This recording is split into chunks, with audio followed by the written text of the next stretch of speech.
Disclaimer: I do not have all the answers, nor do I claim to have all the answers. Do not treat what I say as gospel and do not use it to talk down to aspiring writers. I am simply summarizing other people's ideas. Check the description below for more information. And now, on with the video. So for those of you that are unfamiliar with this channel and you're just looking up random literary theory videos on YouTube, let me tell you about myself.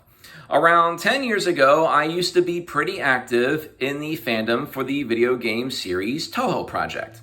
I used to make sketch comedy videos, I made fanfic riffs, and I even had a larger project. We would stream it as a whole 4-hour movie over Ustream, to give you an idea of how long ago this was. And I even chopped it up into 10 to 15 minute bite-sized episodes for YouTube, mainly because Sony Vegas wouldn't allow me to render anything past 15 minutes at the time. Though in 10 years' time, the riffs and the movie/series have not particularly aged well for multiple reasons. Although I originally conceived the fanfic riffs as live reviews, mixing advice and observations with catty, satirical, sarcastic jokes, some people began seeing it as me looking down on aspiring writers, discouraging them, giving fire and brimstone sermons about how their writing is terrible, and that goes completely against what I originally conceived it for.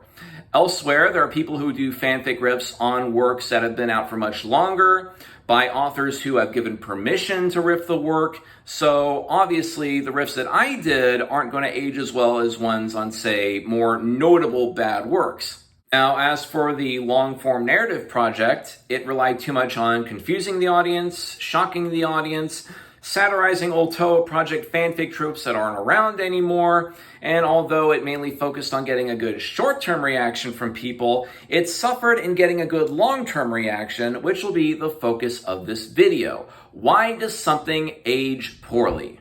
Now, to give you a real-world example of how a film can age poorly, I'm going to show you an example of a common film class staple and how, although its camera techniques have not aged in over a century, the story definitely did. So, I understand you got a new movie for me? Yes, sir, I do. It's called Birth of a Nation. It's a Civil War epic. Civil War epics are tight. Yeah, and this whole thing's been written about 20 years before Gone with the Wind, so, we have a monopoly on it. What's Gone with the Wind? I don't know. Fair enough. Kind of strange that you bring up a story that hasn't even been written yet. So what's this thing about? Well, it's about these two families that are torn apart by the horrors of the Civil War. Well, I imagine it's going to be really hard for those two families to get back together after something like that. Actually, it's going to be super easy. Barely an inconvenience. Oh, really? Yeah, you see, the town comes under attack by a bunch of black people played by white guys in blackface. Whoa, oh my god. And the two families come together and join the Ku Klux Klan and save America through Aryan Brotherhood. No, it's okay. We're going to have revolutionary camera work. There's going to be close-ups and camera angles, things that have never been done before in cinema up to this point. Oh, it has revolutionary camera work. Okay, I didn't know that part. That makes the abject racism okay. Yeah, I'm pretty sure people will be looking back at this in, bemusement, like it was an immature product of its time. So you think they're going to be teaching this thing 100 years in film classes? Yeah. Well, hopefully the racism will be gone by then. Otherwise, people will react in, abject disgust and horror. Whoops. Whoopsie. So why is D.W. Griffith's Birth of a Nation still taught in film classes, editing classes, and cinematography classes, despite the plot aging like one of Bill Cosby's Jell-O pudding pops? Well, let's consult the rubric that we used in our literary theory video. A little refresher. It's does the story reflect life? How does it affect the audience? How was it made? And what were the author's choices? Well, obviously, for the case of Birth of a Nation, these two did not age very well whatsoever. And because this didn't age well, obviously, the events represented did not particularly age well. What did age well, and why it's still taught today, is that it introduced the cutaways, the close-ups, the crossfades, all the modern editing techniques we know today. We can thank this horrendously racist movie that D.W. Griffith himself even apologized for and had to make a movie to make up for it, the film Tolerance, to basically say that racism is bad. Unfortunately, the damage was already done.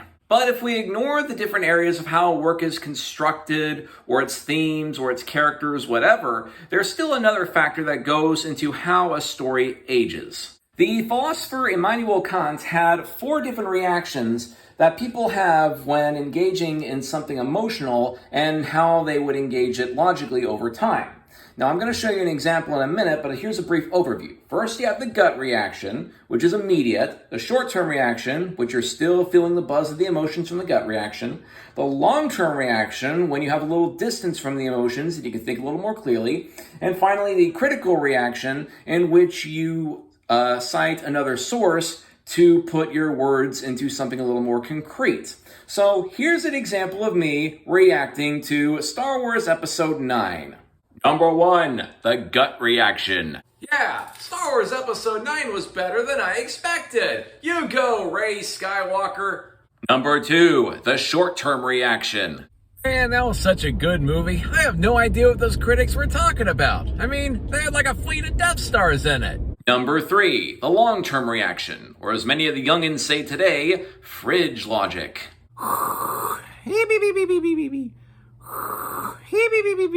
Wait a second, how did Palpatine come back? And finally, number 4, the critical reaction.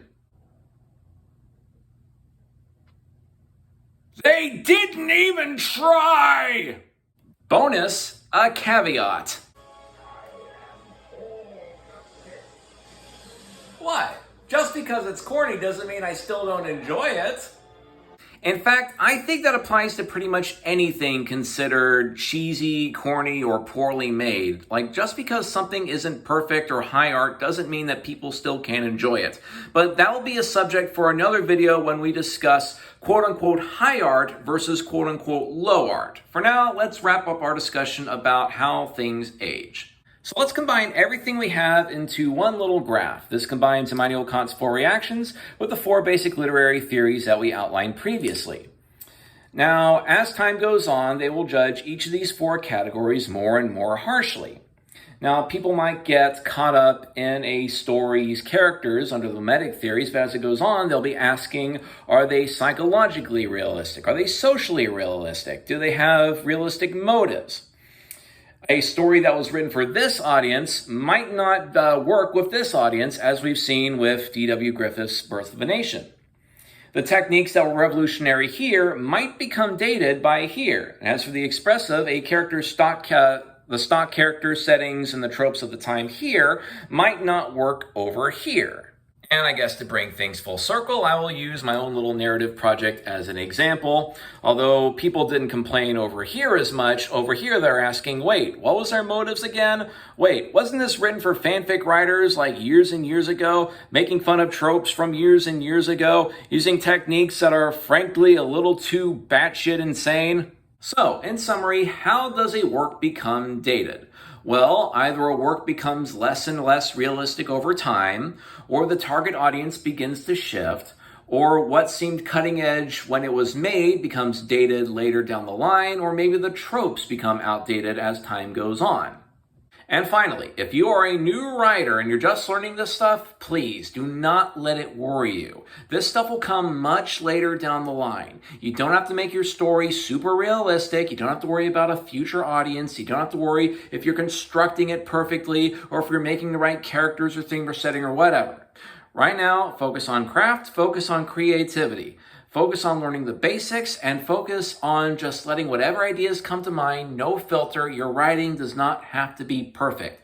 Perfection is the enemy of creativity. Trust me, it's what stifled my ability to write. Don't let it stifle yours, okay? Your writing does not have to be perfect. There'll be plenty of time to worry about this stuff later. Now, in the meantime, if you have any comments or questions, just leave them in the comments below. I'll get back as soon as I stop procrastinating. And I'll see you all later, and good luck in your writing endeavors.